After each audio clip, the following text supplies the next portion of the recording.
હવે પછી હું ઉગમ ફોજ નરોડાથી પધારેલા પૂજ્યવર મનુરામ બાપુને વિનંતી કરું પ્રસંગોપાત અમૃત વાણીનો લાભ આપે પૂજ્યવર મનુરામ બાપુ. ઉગમેશ્વર સાહેબની જય, જીવબાની જય. આ સંતો ભક્તો પધાર્યા અને અમારા કોટી કોટી વંદન. આપણે ઉગારામને જીવુબા મળ્યા અને જીવુબાને જયાબા મળ્યા અને જયાબાને મને જયારે હું ભણે ગયો તો આપણે નાની ખોડિયાર થઈ મને ખુદ ખબર પડી કે આ વિજય બાપુ કોણ છે એમ. આપણે તો અહીંયા મળીએ છીએ વિજય બાપુ કરીએ છીએ, પણ ખોડિયારની અંદર મેં એક ભાઈને પૂછ્યું કે વિજય બાપુ કરીને થઈ ગયા છે, તો એને સીધું આંગળી બતાવી કે આવડું આ એનું ઘર છે, કઈ નાત છે, કઈ જાત છે, કોઈ પૂછ્યું નહીં, સીધું મને કીધું વિજય બાપુ આ છે. થઈ મને એમ લાગ્યું કે નાની ખોડિયારમાં ડંકો મારીને આયા ડંકો મારવા આવ્યા છે. પછી મને જયાબાઈએ મને બધું પ્રશ્ન પૂછ્યો. મેં એને પૂછ્યું કે બા તમારા કદાચ પૂછ્યા વિજય બાપુ જેવો દીકરો જન્મે એમાં કોઈ વાંધો નથી કે કેમ કે તમને જીવુબા મળ્યા, જીવુબાથી જયાબા અને તમારું પુણ્ય ધર્મ એક નીતિથી તમે હાલ્યા છો ત્યાં તમારે ત્યાં સંત જેવો વિજય બાપુ પેદા થયો. મેં કીધું એમાં કોઈ ખામી નથી, તમારું કુળ તો તારવું પણ બનાસકાંઠાનું કુળ આ બાજુનું કુળ તારી દે ઘણા કરાનું. સોમ પરિવાર એક કરીને બેહી ગયા. ઉગમ ફોજની ધારાને આ તાકાત કેટલી આપી છે કે ઉગમ ફોજની તાકાત એટલી બધી છે કે એની કોઈ સીમા નહીં. જેટલા ગુણ ગાઈએ એટલા આપણે કોઈ એકતા નથી, કોઈ આપણે સંબંધી નથી, પણ આપણે બધાને એક ધારામાં બધાને બેહારે ને વિજય બાપુ એ મોટા મોટું આ પુણ્યનું સ્થાન છે કે આ ભૂમિ ઉપર દિલવાડ ભૂમિ ઉપર આપણે બધા એક બધા સંતોના શરણ રજામાં પડે છે ને તો આ ભૂમિ પાવન થઈ જાય છે. બાપામાં બીજું કોઈ નથી. ગુરુ તો બધાય કરે છે, ગુરુથી પુણ્ય થાય, પણ ગુરુ કેવા કરવા એક થાય છે. એક એનું દ્રષ્ટાન આપું છું. એક જ કોઈ પણ વ્યક્તિએ ગુરુ કર્યા, ગુરુ કરીને પછી એને શંકા પડી તો બીજા ત્યાંથી છૂટી ગયો, બીજા જગ્યાએ ગુરુ કરવા ગયો. એમ કરતો કરતો 12 ગુરુ કર્યા એને, પણ કાંઈ સમજાણું નહીં. પછી હતો ને આવીને ઉભો રહ્યો કે બાપુ મને સત્ય તમારું સમજાણું કે, તો કે અત્યાર લગન ક્યાં ગયો તો વાલા? એ કે મને તમારામાં શંકા પડી એટલે હું બહાર ફરતો તો બધા ગુરુ કર્યા, પણ બધા ગુરુમાં કાંઈ મને મેળ પડ્યો નહીં, એટલે પાછો તમારા શરણે આવ્યો છું. મારે હવે ભગવાનના દર્શન કરવા છે. ગુરુ મહારાજ કે એમ તારે ભગવાનના દર્શન કરવા કાલે આવજે. કાલે બોલાવ્યો તો કે હવે પાવડો તગારું લઈ લે, કે પાવડો તગારું લઈને અને ખાડો કરી કે એ ગાળ કાઢતા કાઢતા 5-7 ફૂટ ગાળ્યો તો કે હવે રહેવા દે બાજુ ગાય. એમ 12 દિવસ ખાડા કરાવ્યા. ત્યાં શિષ્ય ખીજાણો તમે ગુરુ છો કોણ છો? તો એક જગ્યાએ જો તમે ખાડો કરાવો તો વીવડો થઈ ગયો હોત. તે ગુરુ મહારાજે એમ કીધું કે મારું તને એ જ કહેવાનું છે, જો એક જગ્યાએ પડ્યો રહ્યો ને તો તને ભગવાન મળી ગયા, તું ભટકવા માંડ્યો ને અધૂરો રહી ગયો. કે ક્યાંય ભગવાન તને મળે નહીં. એટલે કોઈ પણ શરણ તમે શીવવું હોય ગુરુનો તો ગુરુની નકલ ન કરતા વાલા. ગુરુની સામે જઈને એના દર્શન, એના રોજ એના ઉઠીને દર્શન. આપણે જમવા બેસી છીએ તો કોઈ ગુરુને યાદ નથી કરતા, જયારે સુવા બેસી તો કોઈ યાદ નથી કરતા. દુઃખ પડ્યાથી ગુરુના શરણે જાય તો ગુરુ હું આપને આપે કે ગુરુ આપણી પાસેથી કાંઈ લઈ નીકળે તો આપણી પાસેથી ખાલી આપણું મન લે છે કે તું મને મન સોંપી દે અને પછી તું નિર્મળ થઈને આવે મેદાનમાં તને હું ભક્તિનો પાઠ ભણાવું. કે પણ આપણે તો કોઈ નિર્મળ નથી થવું, કોઈ ક્યાંય જવું નથી, અહંકારનો આંકડો રાખવો છે. અમારા સૌરાષ્ટ્રની અંદર ધોળકામાં ધના ભગત થઈ ગયા. ધના ભગત કરી અને એ એટલી શક્તિ હતી ત્યારે એને ગુરુએ એમ કીધું કે તારા કામ રામ રખોપા કરશે. કે ધના કે તારે કોઈ નહીં કરવા પડે. અને એને છે ને જયારે સંતો આવ્યા ને તો જયારે ઘઉં વાવવાનું ટાણું હતું ને તો એ સંતો આવ્યા, 11 દિવસ રોકાણા, બધું વાવેતરનું સંતોને ખવડાવી દીધું. સંતોને ખબર પડી કે આ ધના ભગત પાસે કાંઈ છે નહીં. રામભાઈ એના મોટા ભાઈ હતા, લાવીને દીધું એને, અને આને બધું આ સંતોને ખવડાવી દીધું. તો હવે ઘઉં વાવવાને બદલે હવે વાવું હું કે મારો નાથ કરે ખરું. એ વેકરો લઈને વેકરો વાવી દીધો. બધાની અંદર બધાના ઘઉં પાક્યા અને તુંબડા પાક્યા. તો એના ભાઈને જઈને ગામના કહેવા આવ્યા કે તારા ભાઈએ તો કે તુંબડા વાવ્યા, કે તુંબડા ઉગ્યા, કે બીજું કઈ થવાનું નથી, કે હવે તુંબડા તું સંતોને આપ્યા કર. એના ભાઈ રામભાઈ ખેતરમાં ગયા ને તુંબડાને પાટું માર્યું, ત્યાં ઘઉંનો ઢગલો થઈ ગયો. કે ઓહો આ મારા ભાઈએ વાવ્યું છે હું? કે તુંબડા વાવ્યા કે ઘઉં વાવ્યા કે વેકરો વાવ્યો? તો ઈ આ ભગવાન એના કામ કરે છે. પછી એના રામભાઈએ કીધું કે હવે તું આનું રખોપું કર કે, અને હું જાઉં છું ગામમાં. એને મેઘવાળવાસ માંથી વાયક લઈ લીધું તો કોઈ જે વાયક નહોત લેતા, અને વાયક લીધું કે બાપુ તમે પધારશો ને કે. એ કે કાંઈ વાંધો નહીં, હું તારે ત્યાં ભજનમાં આવીશ. તો કે બાપા તમને આભડછણ નહીં લાગે? કે મારા નાતને નથી લાગતી, મને શું લાગે? 18 વરણમાં જો હું રહેતો હોઉં તો મારો નાત જો બધા ઘટઘટમાં રહેતો હોય જાતપાતમાં, તો પછી મને શું લાગે છે? હું તો તારે ને આવું, તું મારે ને આવ, મને કોઈ વાંધો નથી કે. પણ કે તમારા રામભાઈ કીધા તો રામભાઈ દેહ પૂતી કીધા કદાચ તો 2 ડંડા મારશે, પણ હું તારે ને વાયક લઈ લઈ છે. રામભાઈ અને હાજે મોકલા કે તું વાવું જા, હું રાતે આટો મારવા આવીશ કે. રામભાઈ કીધું કાંઈ વાંધો નહીં. ધના ભગતે કીધું હું જાઉં છું વાવું. ધના ભગતે પગે લાગીને ઢગલાને કીધું હે ઠાકર, હવે તારે રખોપું કરવાનું છે, હું તો તારા વાયકમાં ભજન ગાવા જાઉં છું કે. તારા ગુંડલા ગાવા જાવ છો, તારે જે કરવું એ કરીએ કે. એમ કરીને ભજન ગાવા વહી ગયા. એમાં 2-5 જણા ગામના એવા હોય છે ક્યાં અદેખાય હોય, એકબીજા સંતોની કાપવા વાળા ઘણા હોય છે કે એને અદેખા ભગતની પૂછડી થઈ ગઈ છે. એટલે લઈને રામભાઈ પાસે આવ્યા. રામભાઈને કીધું કે રામભાઈ, તમારો ભાઈ તો કે મેઘોડવાસમાં ભજન ગાય છે, રખોપું કોણ રાખે છે કે. એ કે કાંઈ નહીં, કે એને તો રખોપું એ મોકલો. જે દિશાથી હાથ કરે કે ધના, તો સામેથી અવાજ આવે. જે દિશાથી હાથ કરે તો સામેથી અવાજ આવે. પછી કે આયા નહીં, હાલો મેઘોડવાસમાં. ત્યાં જઈને કીધું કે ઓહો, મારો ભાઈ તો અહીંયા છે, તો હોકારો કોણ દે છે? પગમાં પડી ગયા રામભાઈ મોટા ભાઈ. કે ભાઈ મારી શું ભૂલ થઈ છે કે તું આયા બેઠો તો રખોપું કોણ રાખે?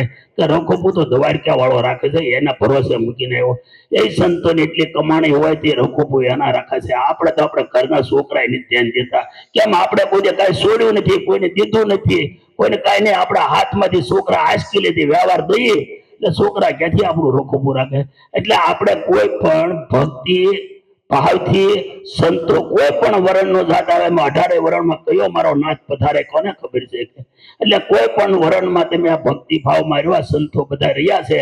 કોઈ પણ હોય, ગ્રહ આશ્રમ હોય કે આશ્રમ હોય.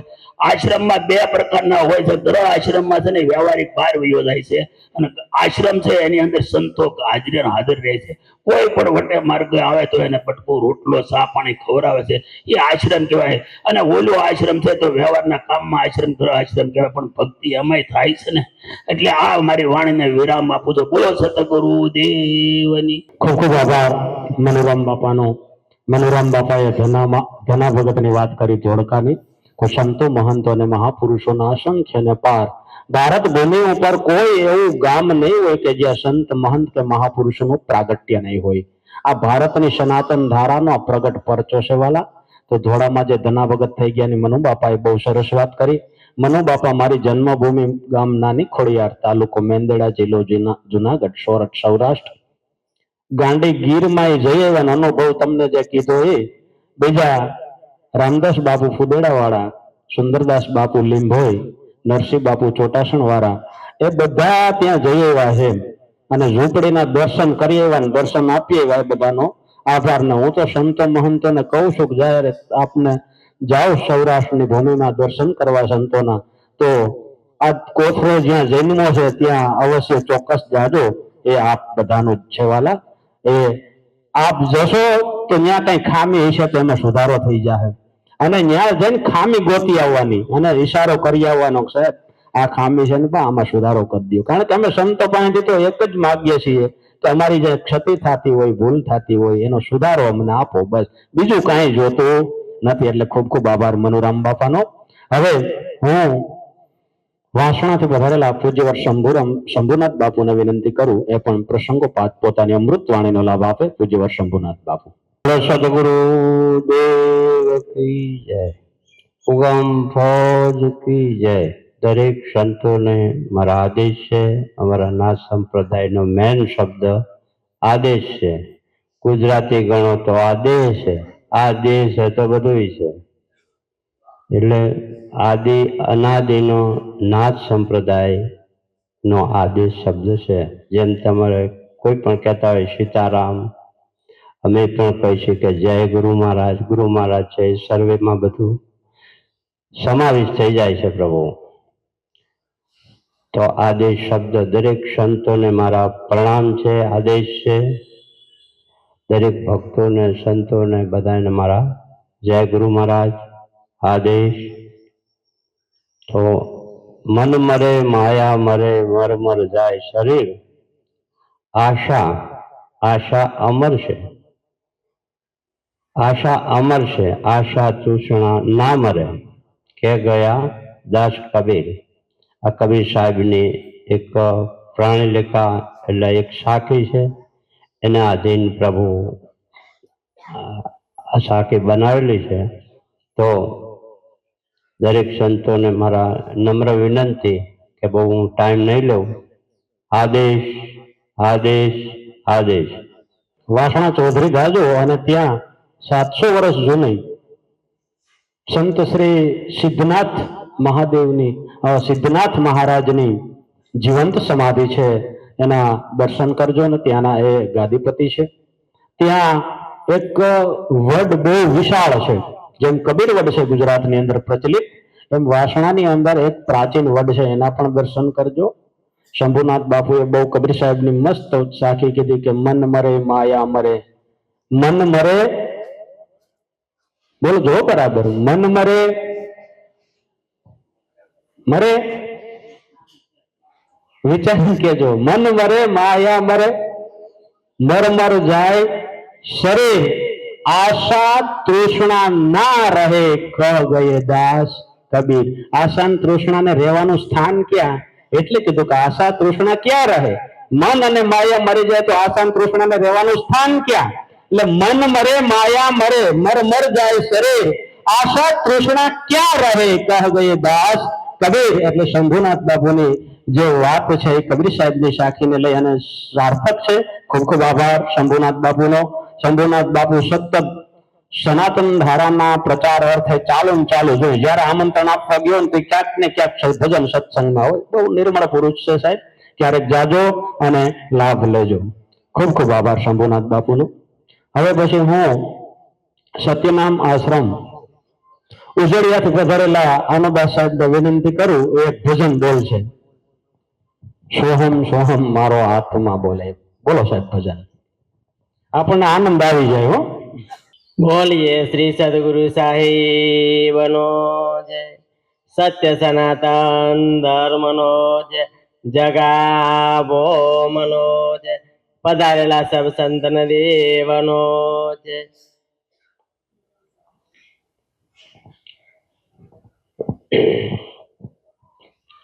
ગુરુ ગોવિંદ દોનો ખડે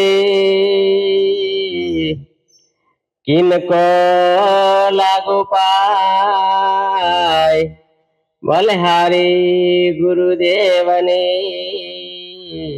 इजोने गोविंद दियो बताय. सोहम सोहम मारो आत्मा बोले, नाम नामो तेरा मारो हंसलो चढ़ी. सोहम सोहम मारो आत्मा बोले, नाम नामो तेरा मारो हंसलो चढ़ी. हाँ नाम नामो तेरा मारो हंसलो चढ़ी.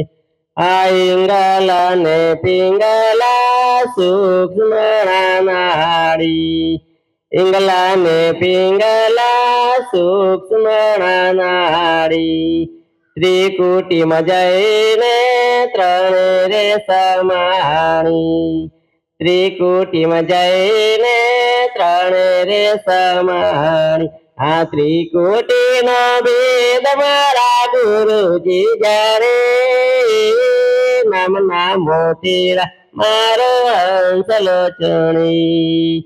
सोहम सोहम मारो आत्मा बोले, नाम नामो तेरा मारो हंसलो चढ़ी. नाम नामो तेरा मारो हंसलो चढ़ी.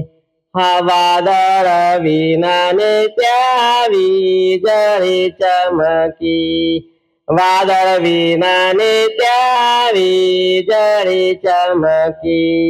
गंधर्व विना ना त्यावा जरी वागी, આ ઝીણો ઝીણો નાદ ગગનનો મોગાજે નામના મોતીડા મારો હંસલો ચણે સોહમ સોહમ મારું આત્મા બોલે નામના મોતીડા મારો હંસલો ચણે નામના મોતીડા મારો હંસલો ચણે હા ગગન મંડળને ગોખ મોરે ગાજે ગગન મંડળને ગોખ મોરે ગાજે સોહમ સોહમ શબ્દ મીઠા રે લાગ્યા સોહમ સોહમ શબ્દ મીઠા રે લાગે આ સુરતા મારી શબ્દ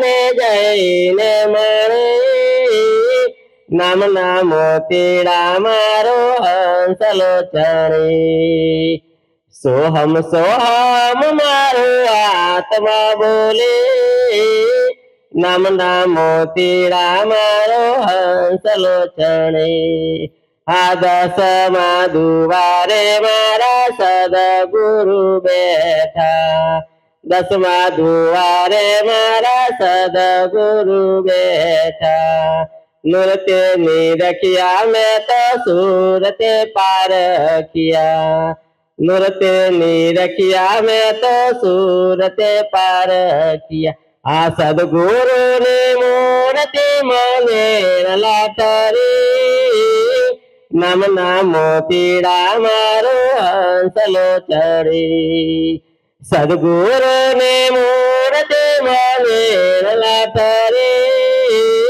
નામના મોતીડા મારો હંસલો ચણે સોહમ સોહમ મારો આત્મા બોલે નામના મોતીડા મારો હંસલો ચણે હા નામના મોતીડા મારો હંસલો ચણે સાચા સદગુરુજી મુજને રે મૈયા સાચા સદગુરુજી મુજને રે મૈયા આવન જાવન ના મારા ફેરા રે તળિયા આવન જાવન ના મારા ફેરા રે તળિયા હે દાસ વિજય હે દાસ વિજય સદગુરુ ના ચરણી નમે નામના મોતીડા મારો હંસલો ચણી સોહમ સોહમ મારો આત્મા બોલે નામના મોતીડા મારો હંસલો ચણી હા નામના મોતીડા મારો હંસલો ચણી બોલો સદગુરુ દેવનો જય વિજયદાસ બાપુનો જય અમૃતાબાનો જય પધારેલા સબ સંતન દેવનો જય